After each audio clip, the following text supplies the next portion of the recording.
నమస్కారం city news కి స్వాగతం. ముందుగా ముఖ్యాంశాలు.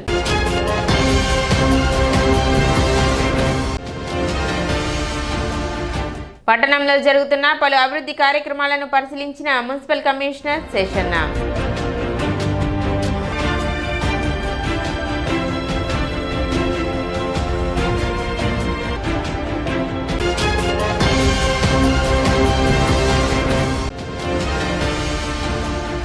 పట్టణంలో ఘనంగా దివంగత నేత మాజీ ముఖ్యమంత్రి కొణిజేటి రోసయ్య 3వ వర్ధంతి వేడుకలు.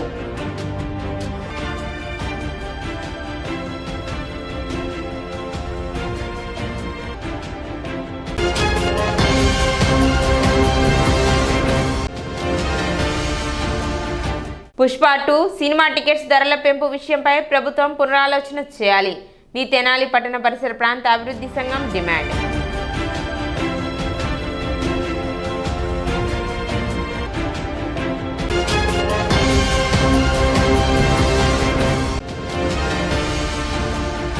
ఈ నెల 6వ తేదీ తెనాలి చిండావూరు తోటలో జరగనున్న డాక్టర్ బిఆర్ అంబేద్కర్ కాంస్య విగ్రహావిష్కరణ.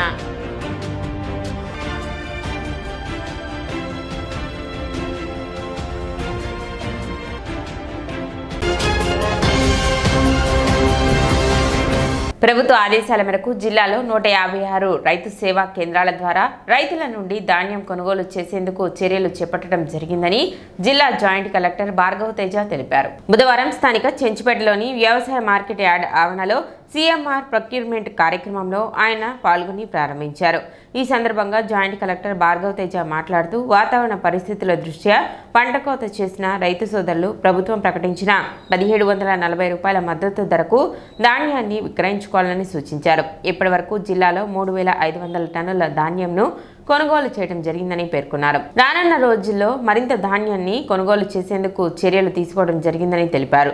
రైతు సోదరులు ఎటువంటి ఆందోళన చెందకుండా దళారులను ఆశ్రయించకుండా పండించిన పంటకు లబ్ధి పొందాలని సూచించారు. కార్యక్రమంలో Tenali sub collector Sanjana Simha, DSOP Komari Padma, tahsildar KV Gopalakrishna, DM civil suppliers G Lakshmi, rice millers association జిల్లా president D Venkaiah Chowdary, secretary P Rambabu, vice president Chekuru Sambasivarao, Chekuru Vedamurthy, పలువురు అధికారులు, రైతులు, మిల్లర్లు పాల్గొన్నారు.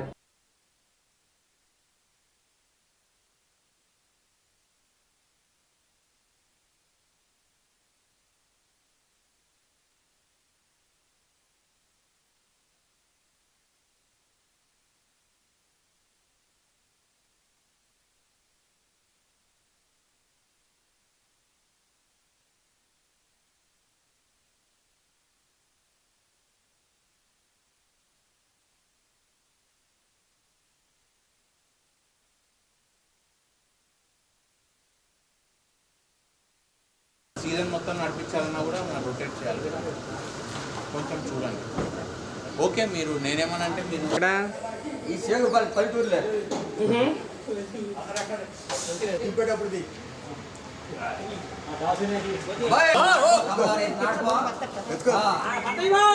రావటమో వండుకోవడం నడుమ చేయబెట్టుకుని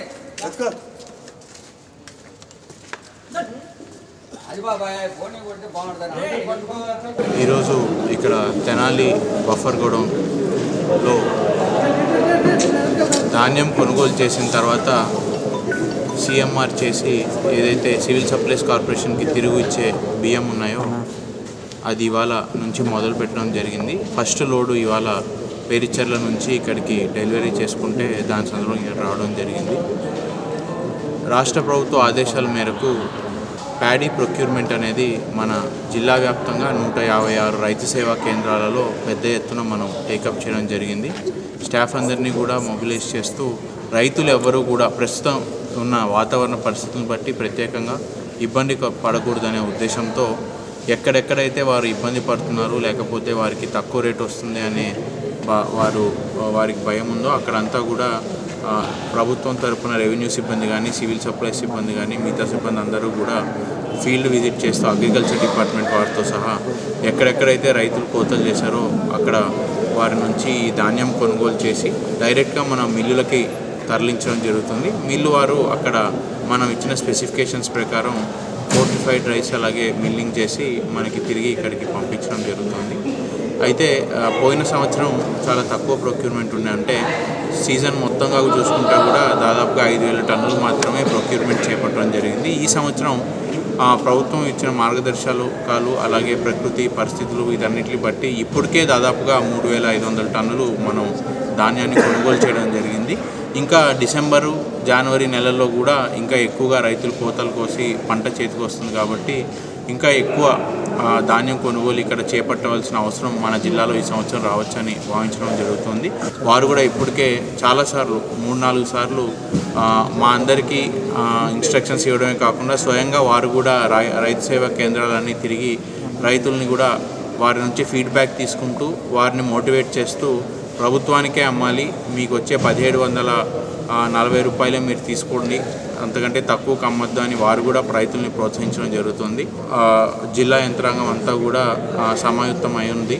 రైతులందరికీ కూడా ఈ సందర్భంగా మా రిక్వెస్ట్ ఒకటే ఏమిటంటే మీ దగ్గరకు వచ్చే దళారు వద్దనో ఇంకొకరి వద్దనో అమ్మేసుకోవడానికి ప్రయత్నించకుండా దయచేసి మీ రైతు సేవా కేంద్రాన్ని మీరు సంప్రదిస్తే ఖచ్చితంగా మీరు అమ్మే ధాన్యాన్ని కొనుగోలు చేయడానికి ప్రభుత్వం సిద్ధంగా ఉంది. ఎంత ధాన్యం వచ్చినా ఎప్పుడు వచ్చినా కూడా కొనుగోలు చేయడానికి ప్రభుత్వం సిద్ధంగా ఉంది. గుంటూరు 3-వే communications technical head Kanuri Srinivasarao సంస్మరణ సభ బుధవారం జరిగింది. గత నెల 20వ తేదీ గుండెపోటుతో శ్రీనివాసరావు మరణించగా ఆయన సంస్మరణ సభ బుధవారం తెనాలిలోని ఆయన స్వగృహంలో నిర్వహించారు. మాజీ మంత్రి ఆలపాటి రాజేంద్ర ప్రసాద్ హాజరై శ్రీనివాసరావు చిత్రపటానికి పూలమాలలు వేసి నివాళులు అర్పించారు. పలువురు టీడీపీ నేతలు ఆలపాటి వెంట ఉన్నారు.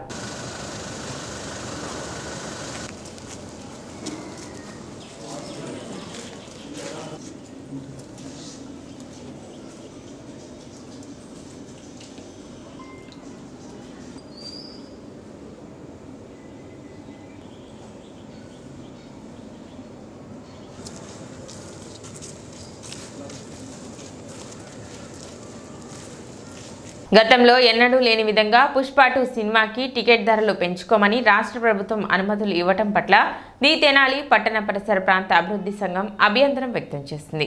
ఈ విషయంపై బుధవారం సంఘ కార్యాలయంలో జరిగిన విలేకరుల సమావేశంలో సంఘ సభ్యులు మాట్లాడారు. ప్రత్యేక షోకి 950 రూపాయలు మరియు 6వ తేదీ నుండి 17వ తేదీ వరకు సింగిల్ స్క్రీన్ 350 రూపాయలు, మల్టీప్లెక్స్ 450 రూపాయల వరకు 12 రోజుల పాటు టికెట్ ధరలు పెంచుకునే విధంగా అనుమతులు ఇచ్చారని, గతంలో 3 రోజుల పాటు మాత్రమే అనుమతులు ఇచ్చేవారని, కానీ ఇప్పుడు 12 రోజుల పాటు అధిక ధరలకు టికెట్లు విక్రయించడం సామాన్యులకు వినోదాన్ని దూరం చేయడమేనని తెలిపారు. ఒకే కుటుంబం సినిమాకి వెళ్ళాలి అంటే 3,000 ఖర్చు అవుతుందని, ఇది ప్రజల సొమ్ము బలవంతంగా లాక్కోవడమేనని తెలిపారు. ఇప్పటికైనా ప్రభుత్వం పునరాలోచన చేసి గతంలో మాదిరి మొదటి 3 రోజులు మాత్రమే అధిక ధరలకు టికెట్లు అమ్ముకునే విధంగా చూడాలని సంఘ సభ్యులు కోరారు. ఆంధ్రప్రదేశ్ గవర్నమెంట్ వారు ఈ పుష్ప 2 సినిమా కోసం టికెట్లని పేద ప్రజలకి చాలా నష్టం చేసే విధంగా పెంచారు. ఈరోజు సాయంత్రం ప్రీమియర్ షో అని చెప్పి 1000 రూపాయలు తప్పున అమ్ముకోవడానికి పర్మిషన్ ఇచ్చారు. గతంలో ఎప్పుడూ కూడా ఫ్యాన్స్కి వాళ్ళు తీసుకొని వాళ్ళు బెనిఫిట్స్గా అమ్ముకోవడానికి ఉండేదే తప్ప ఇలా సినిమా వాళ్ళే లాగేసుకునే విధంగా గవర్నమెంట్లు ఎప్పుడు కూడా గత గవర్నమెంట్లు ఎప్పుడు పర్మిషన్ ఇవ్వలేదు. ఇది అత్యంత దారుణమైన విషయం. గతంలో ఎప్పుడన్నా సినిమా రేట్లు పెంచితే 3 రోజులు మాత్రమే ఇచ్చేవాళ్ళు, ఈసారి 12 రోజులు ఇచ్చారు. రోజుకి 5 షోలు ఇవ్వమని చెప్పి కూడా పర్మిషన్ ఇచ్చారు. ప్రజలకు చాలా ఇబ్బందికరమైంది. ఒక 4-5 ఉన్న కుటుంబం కనుక మనం సినిమాకి వెళ్తే 3,000 నుంచి 4,000 రూపాయలు ఖర్చు అవుతుంది. ఇది ప్రజల సొమ్ముని అధికారికంగా దోసి సినిమా వాళ్ళకి పెట్టడమే. ఎవరన్నా ఇంట్రెస్ట్ ఉంటే మొదటి 3 రోజులు కాకుండా 4వ రోజు నుంచి అది పెంచిన రేటు పెంచడం ఇష్టం లేని వాళ్ళు వెళ్ళేవాళ్ళు. ఇప్పుడు ఏం చేశారు, 12 రోజులు ఇచ్చారు. అంటే అందరూ కూడా పెంచిన రేటే చూడాల్సి వస్తుంది.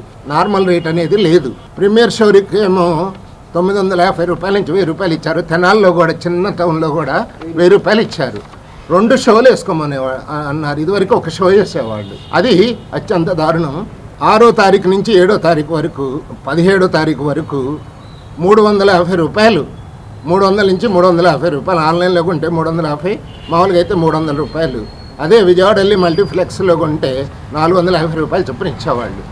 150 రూపాయల టికెట్ని 350 రూపాయలు 12 రోజుల పాటు ఇవ్వటం అంటే పేద ప్రజలకి మధ్యతరగతి వాళ్ళకి వినోదాన్ని దూరం చేయటమే. సమావేశంలో సంఘ అధ్యక్షులు దర్శి శివ కోటేశ్వరరావు, సభ్యులు నారాయణం కమల్ కుమార్, రావూరి శంకర్రావు, సోమయ్య శాస్త్రి, అబ్దుల్ ఆరిఫ్, లక్కరాజు, చిరంజీవి తదితరులు పాల్గొన్నారు. ఎన్నడూ లేని విధంగా టికెట్ ధర ప్రీమియర్ షో అని చెప్పి 1000 రూపాయలు పెట్టడం జరిగింది. 1000 రూపాయలు అనేది ఒక సామాన్యుడికి చాలా భారం.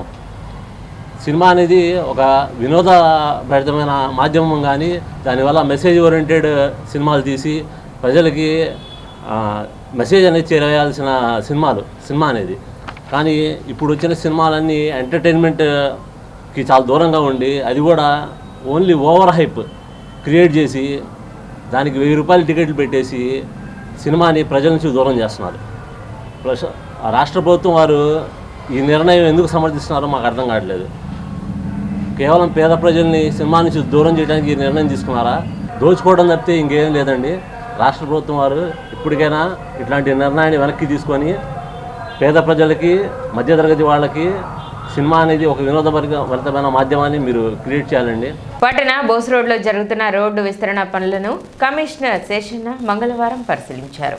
బోస్ రోడ్ను మోడర్న్గా తీర్చిదిద్దాలి అన్న మంత్రి నాదెండ్ల మనోహర్ మరియు కౌన్సిల్ వారి ఆలోచనకు అనుగుణంగా రోడ్డు విస్తరణ పనులు చేపట్టినట్లు కమిషనర్ తెలిపారు. ప్రస్తుతం రోడ్డుకు ఒకవైపు మాత్రమే పనులు జరుగుతున్నాయని, త్వరలో రెండో వైపు కూడా పనులు ప్రారంభించి సంక్రాంతి నాటికి పూర్తి చేసే ఆలోచన చేస్తున్నట్లు చెప్పారు. వీటితో పాటు పట్టణంలో కూడా పలుచోట్ల రోడ్డు విస్తరణ జరుగుతుందని, వాటిని కూడా త్వరలోనే పూర్తి చేస్తామని అన్నారు. రోడ్లపై ఉన్న గుంతలను పూడ్చే కార్యక్రమం జరుగుతుందని చెప్పారు. 1-2 రోజులు అసౌకర్యం కలిగినా ప్రజలు సహకరించాలని విజ్ఞప్తి చేశారు.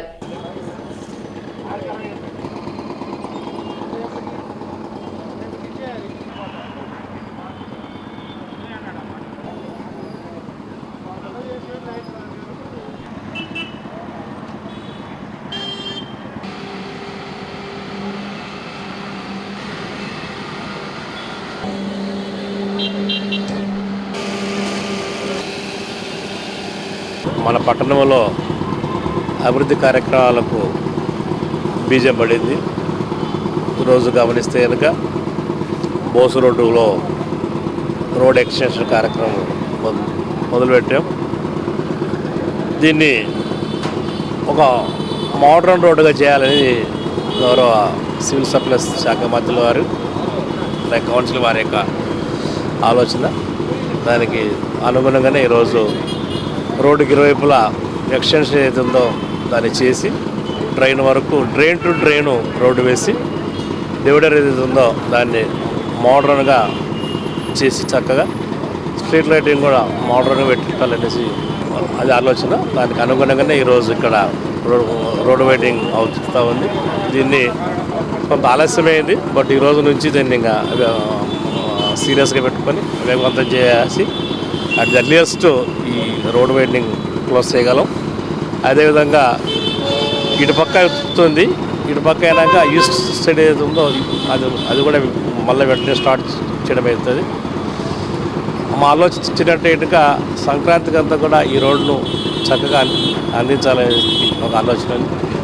అదేవిధంగా బురిపాలెం రోడ్లో కూడా శివాజీ సర్కిల్ నుంచి అక్కడ గాంధీ పార్క్ వరకు రోడ్డుకి ఇరువైపులా రోడ్ ఎక్స్టెన్షను ఇదంతా కూడా వస్తుంది. అదేవిధంగా గవర్నమెంట్ హాస్పిటల్ రోడ్డు శాంక్షన్ అయింది, దాన్ని కూడా వర్క్ స్టార్ట్ చేయబోతున్నాం. అలాగే ఆర్ఆర్ నగర్లో కూడా రోడ్డు వర్క్ స్టార్ట్ అయింది. సో ఈ విధంగా గమనిస్తే కనుక చాలా మటుకు రోడ్లన్నీ కూడా ఇద్దరు ఎక్స్టెన్షన్ ఆర్ ఇంప్రూవ్మెంట్ అనేటివి ఉన్నాయి. ఇప్పుడు ఒక చిన్న విరామం.